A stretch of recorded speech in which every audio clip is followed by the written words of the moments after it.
L'armée israélienne a mené plusieurs frappes aériennes dans le sud de la bande de Gaza. Des tirs ont également frappé une maison entre Khan Yunis et la ville de Rafah, faisant 7 morts. Selon un nouveau bilan annoncé dimanche par le ministère de la Santé du Hamas, près de 23 000 personnes ont été tuées depuis le début du conflit, le 7 octobre.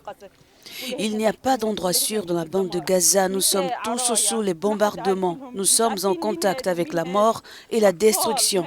Des femmes nues sous les décombres. Personne ne peut les reconnaître. On n'arrive pas à identifier les corps.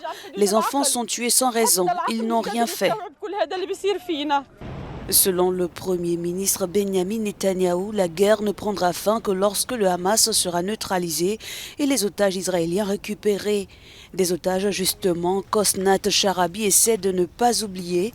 Elle a organisé une exposition de chaussures collectées auprès de plusieurs communautés. Il y a une semaine, j'ai senti que le public oubliait les otages. Le public s'habituait à la situation.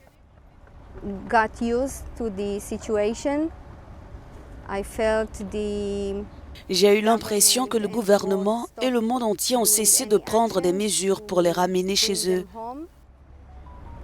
Et j'ai ce sentiment très pénible. Et puis j'ai voulu faire quelque chose, poser un acte pour faire bouger les choses.